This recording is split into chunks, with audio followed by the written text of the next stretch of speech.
Good day and welcome to Dalsan English News Hour, broadcasting via our Dalsan Media Group platforms. Bringing you the news this evening is Muhammad Saido. We start in Mogadishu.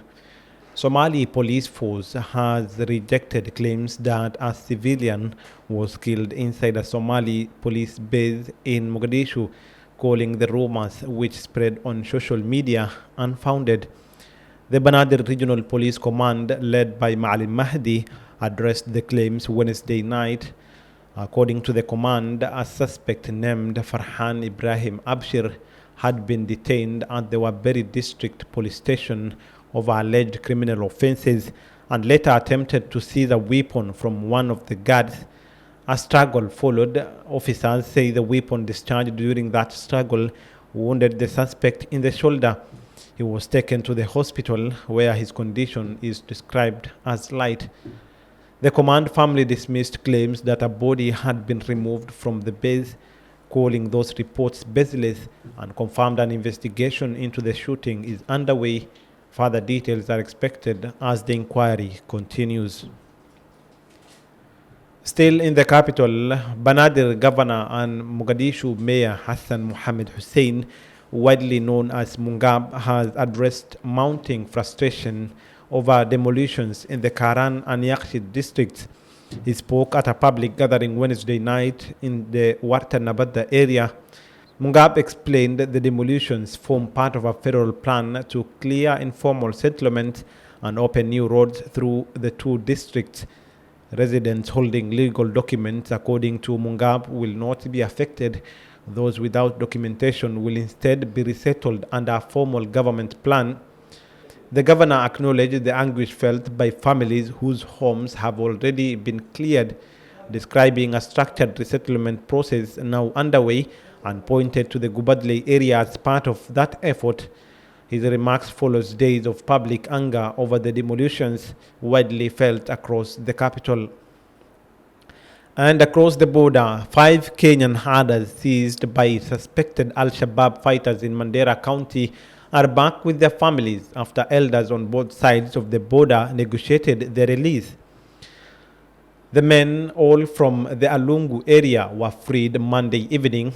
Kenyan authorities credit the outcome to sustained mediation by community elders in Mandera, working alongside elders from Damasa on the Somali side.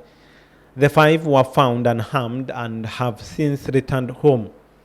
They were among 6 herders grazing livestock near the Wante Dam area under Lafey when they were seized Monday morning. One managed to escape.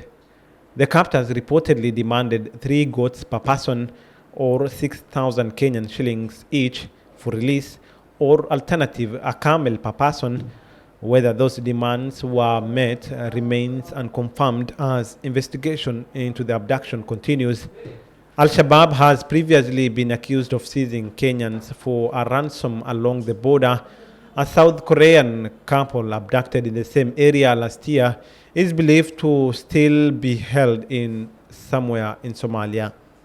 Back in the capital, the United Nations has concluded its direct support program for Somalia's justice institution and prison services, closing out 15 years of continuous assistance.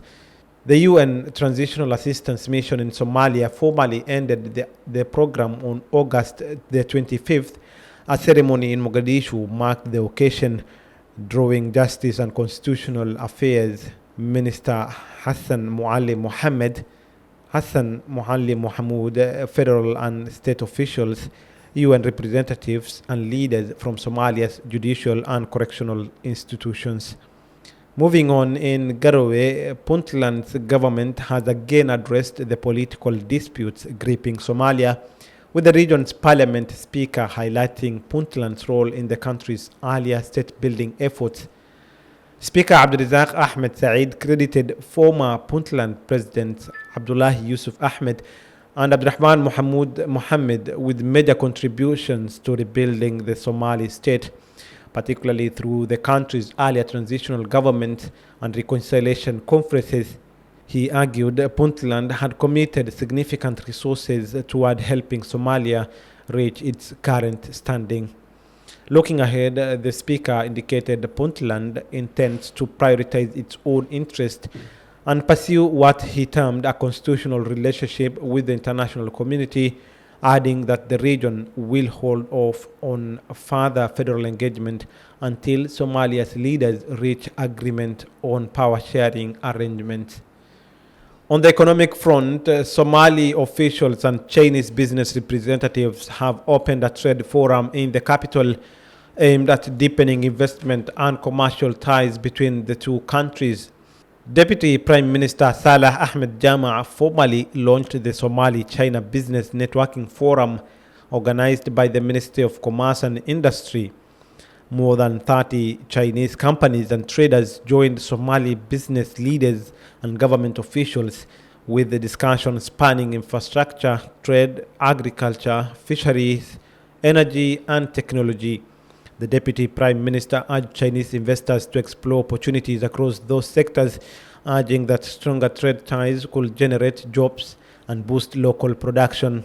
Somalia's ambassador to China, Hodan Osman Abdi, described the visiting delegation as the first organized Chinese trade mission to visit the country.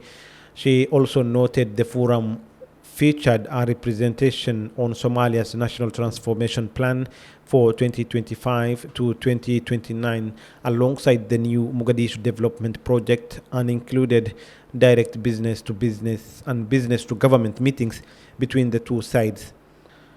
Somalia's Ministry of Endowment and Islamic Affairs is lobbying for a larger Hajj quota for Somali pilgrims as preparations begin for the 1448 Hijri Hajj session.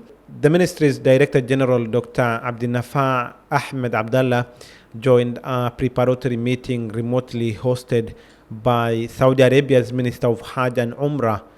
Discussion centered on early planning for next year's season, including scheduling for pilgrim affairs offices, coordination systems, and pilgrims' health requirements.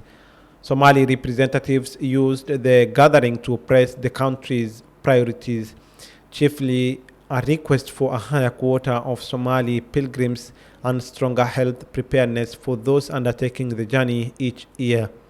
That's your news update this hour. You are listening via our Dalsan Media Group platforms.